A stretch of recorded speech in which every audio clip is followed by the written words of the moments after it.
fine day, Liza Lou's mother said, Apple Dumpling, I want you to take this tote bag full of sweet potatoes over to your grandma's house and cook them up for her. She's feeling a mite poorly.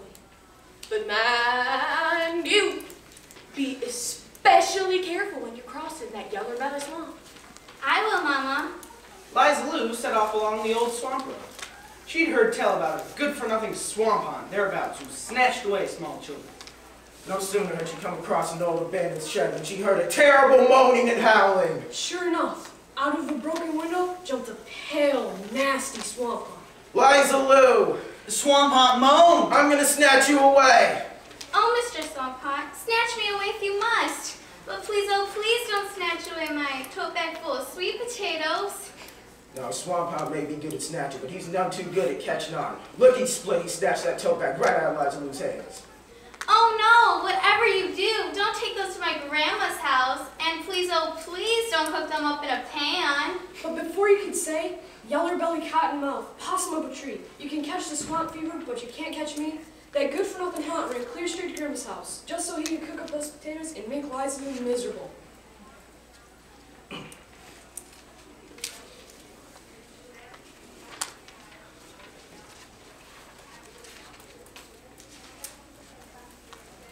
Now, Grandma loved fresh cooked. Now, Grandma loved fresh cooked sweet potatoes. But she surely didn't like any good-for-nothing haunt messing around her kitchen. So before she sat down to eat, 1, 2, 3, she picked up the still hot frying pan and shoot him right out the door. By that time, Liza Lou was safe at home having a fine sweet potato dinner with her mother. Honey child, Liza Lou's mother said one sparkly afternoon, I want you to take this wagon load of junk and pitch it in the dump. But mind you, watch your P's and Q's when you're down there crossing that Younger Belly Swamp Bridge. Now Liza Lou had been warned about the slithery gobbledygook living under the old swamp bridge. If ever he heard anyone passing, up he slithered and gobbled that person for dinner. No sooner had she come across the ridge of the old swamp bridge, but sure enough, the gobbledygook crept out with mucky goo. My, here comes my dinner. Why, whatever could you mean by that, Mr. Gobbledygook? That means I'm going to gobble you up right here and now. Oh, that does make me feel better. Gobble me up if you must. Go right ahead. But please, oh please don't gobble up this valuable treasure I'm trucking in my wagon. Well, a gobbledygook. He doesn't know what treasure is from what it isn't. He just likes to gobble. Is that treasure any good for gobbling? Nobody gobbles treasure. Everybody saves it. Child, don't tell me what to do, because I gobbles anything I like. And the first thing I'm going to gobble up is that treasure. And he commenced to gobble the whole wagon load of junk. When he was done, he turned to Liza Lou. Now, I'm going to gobble you up. But try as he might, he couldn't even stand. He had gobbled far too much junk. That rickety old bridge began to creak and sway. And before you could say, catch a turtle, catch a snake, catch a little froggy, you throw cornbread down the well, it's gonna get real soggy. That slithery gobbledygook sank. Gloop, gloop, gloop, back into the mucky goo, where he belonged.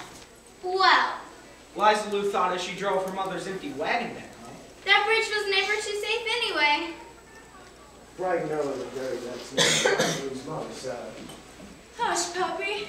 I want you to take this jug of blackstrap molasses over to the parson and his wife so she and the parsons can have some with their breakfast hotcakes.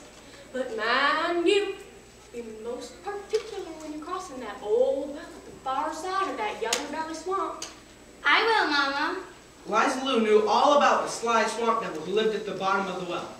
If ever he caught anyone passing by, he jumped down inside his ear and stole his soul away. And when Liza Lou got to that old well, there sat that swamp devil just waiting for her. Liza Lou, I'm going to jump down inside your ear and steal your soul away. Oh, Mr. Swamp Devil, I sure am glad of that. I was afraid you might steal away the soul I'm keeping jug.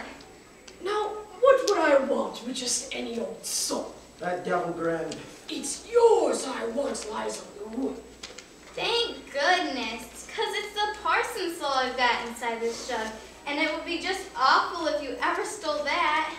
Of course, there's nothing in this whole wide world the swamp devil likes more than a parson's soul. Open up that jug, child, and just let me see the Parsons soul. Well, Liza Lou let him take a peek.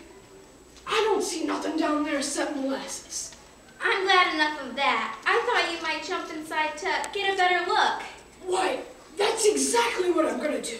And before you could say, cats are sneaky and a fox is sly, but a devil's best friend is a blue bottle fly, that devil turned himself right into a fly and buzzed right down into that jug. There ain't nothing down here at all. Oh yes, Mr. Devil, you are. And with that, she pushed the cork in real tight. Liza Lou delivered the jug just as her mother had told her. And then the parson and his wife sat right down to enjoy a nice breakfast of hotcakes and blackstrap molasses. The parson's wife poured some on her hotcakes. Why, there is a fly stuck in my molasses. Well, my sweet, why don't you just swat it? And that's exactly what she did. And As for Liza Lou, she skipped all the way home to her mother. from that day to this, no one has seen hide nor hair of devils, gobbledygooks, or haunts in that yeller belly swamp. And no one misses them either.